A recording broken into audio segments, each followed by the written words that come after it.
Salam sejahtera. Jadi pada malam ini saya bawakan koleksi yang dipanggil koleksi dua badan tapi satu jiwa. Jadi apa maksudnya? Jadi pada malam ini kita nak merujuk kepada koleksi yang sangat baik untuk diketengahkan. Sebabnya adalah kerana kualitinya. Yang kedua adalah kerana sejarah latar belakangnya yang sangat istimewa. Jadi penonton-penonton yang dihormati sekalian, saya bawakan pada tengah malam ini atas dasar yang pertama, satu, berkongsian maklumat. Yang kedua, hiburan. Yang ketiga adalah mencari pendapatan. Jadi tolong subscribe channel YouTube Ishak bin Ismail dan minta tolong sangat-sangat jangan skip ad. Sebab itulah peluang saya mendapat 2-3 sen dari anda. Maklumlah pendapatan yang tidak seberapa boleh membantu saya sedikit sebanyaklah. Maklum dah ada berumur nak cari makan pun dah tak larat. Jadi all the best. Terima kasih banyak-banyak selama ini yang telah membantu. Jadi koleksi hari ini dibawa khas kerana apa maksudnya tadi. Jadi kita nak tengoklah betapa dalam dunia ini ada orang bermuka-muka. Jadi itulah yang dikatakan North Korea. Jadi koleksi ini saya bawakan atas keutamaan bahawa North Korea ini sebenarnya adalah sebuah negara yang sangat miskin dalam dunia. Apa sebabnya? Sebabnya adalah kerana pemerintahnya sangat-sangatlah tidak patut berada dalam dunia pemimpin kerana dictatorshipnya, komunisnya dan pelbagai lagi yang mementingkan diri dan kehendak hawa nafsunya sendiri. Jadi sudah tentulah yang terpalit adalah rakyatnya.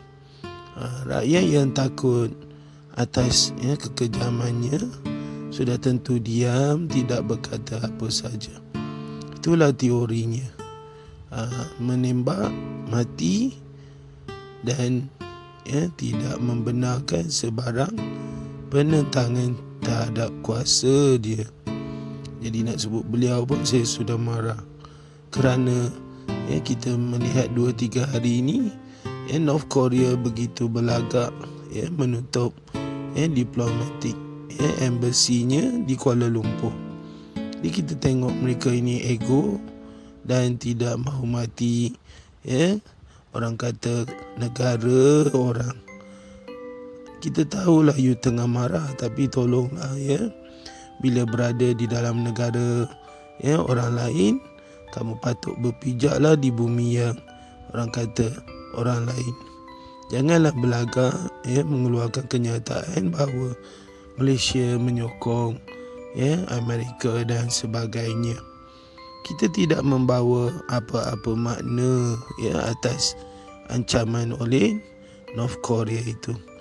Yang kita pelik adalah kenapa dijadikan Malaysia ini sebagai tempat melepaskan kemarahan Korea Utara kepada Amerika. Sedangkan Malaysia adalah hanya membantu menyelesaikan kes ataupun pertikaian mahkamah yang melibatkan orang kata citizen North Korea yang dikatakan menggelapkan duit dan sebagainya.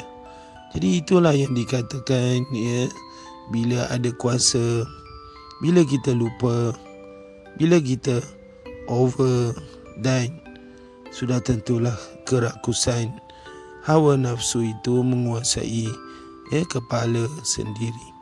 Jadi North Korea ini sebenarnya adalah negara yang sangat miskin. Makan pun tidak cukup. Ration makanan diberikan. Sudah tentulah itu amalan komunis. Jadi kita mendapati bahawa kesan daripada penarikan diplomatik daripada negara Malaysia sungguh-sungguh menunjukkan bahawa mereka kurang ajar sebenarnya. Jadi itulah yang patut dilakukan oleh pemuda-pemuda Malaysia. Buatlah sesuatu kenyataan, mengecam dan mengadakan tindak balas, orang kata secara halus. Malaysia tidak harus tunduk kepada negara North Korea itu. Sedangkan sebelum ini kes pembunuhan keluarga pemimpin North Korea berada di Malaysia. Kita tidak heran pun tentang itu. Kita tidak masuk campur pun tentang itu. Kita cuba menutup segalanya. Namun dengan tomahan mereka beberapa hari lepas jadi menunjukkan bahawa mereka ini bukan talam lagi, tapi sebenarnya adalah dipanggil sebagai pembelot ataupun tidak mengenal jasa orang membenarkan untuk membuka embassy di Malaysia.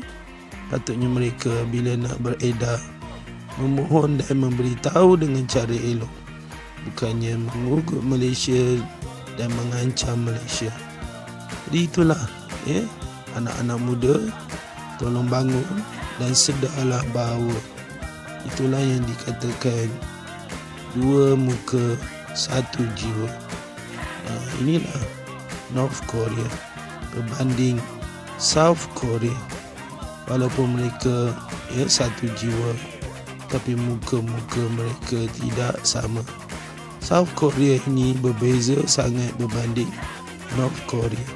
Kita dapat melihat setiap tahun perjumpaan ahli keluarga antara